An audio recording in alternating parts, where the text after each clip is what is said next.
This right here is from CVLife. They sent this to me. Just a standard rail mount bipod. I'm just going to give my thoughts on it real quick. This will be a pretty quick video. But so they have a lot of different bipods in their inventory. From some that look more like Harris bipods to stuff like this. So this bipod, it's a rail mount and it's kind of a tactical look to it or whatnot. This, I think, right off the bat, I'll say right off the bat. So if you don't want to stick around too long in the video, I'll tell you right now, it's meant for airsoft.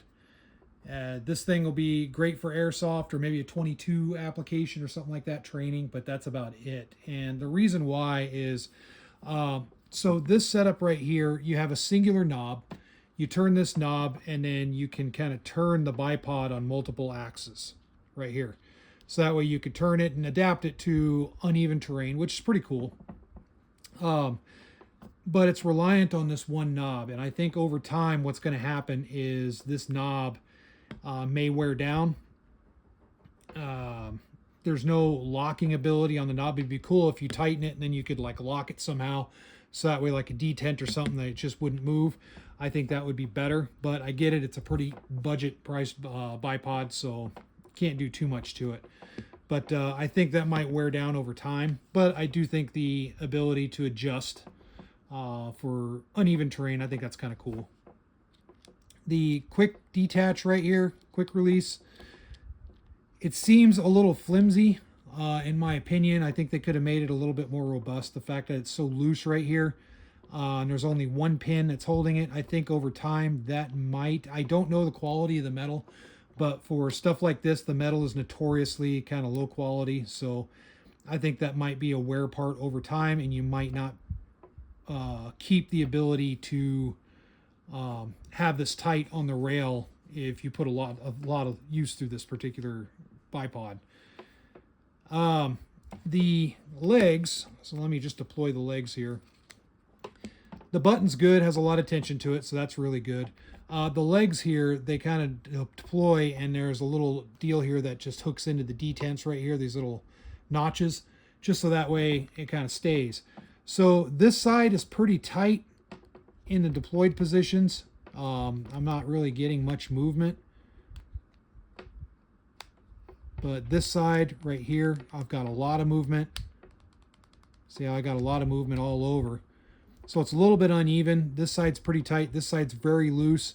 I did try and tighten this a little bit, but I can't move it. I thought, well, maybe it's this or something, but nope, I couldn't move it. So we have a little bit of unevenness right here. This is pretty loose.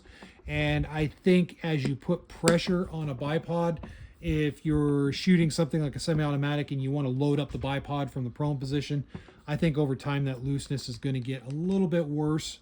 So just be careful of that. This right here, these legs are polymer. The button right here is polymer. The lockup is pretty decent with the legs all the way out. You got some pretty good movement, but that's kind of expected. And then with the legs all the way in, you got a little bit less movement, but there's still some movement. You have a rubberized end right here, which is pretty cool. I think that helps with like solid surfaces like this. It gives it a little bit of catch to it. If you have a solid, shiny surface, it gives you a little bit more of a stable mount. There is multiple lockups here so you can adjust your height, and they're all pretty solid.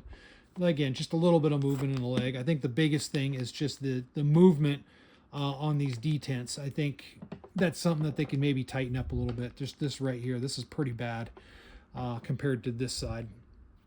So overall, I mean, it's just a cheap basic bipod.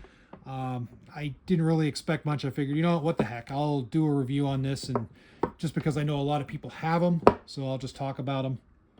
And it is what it is. I don't recommend it for any type of real work, whether it's hunt. You know, you probably could get away with it using it like on a hunting rifle. You could certainly, it would be perfect for a 22 and really good for airsoft type stuff. I think that's what this falls into. So if you're an airsofter, this is it right here. So comment section below. If you have experience with any of these types of CVLifes bipods, let me know. I know apparently there are some models out there that are pretty hardcore. They're pretty well made. Just this one doesn't seem to be one of them.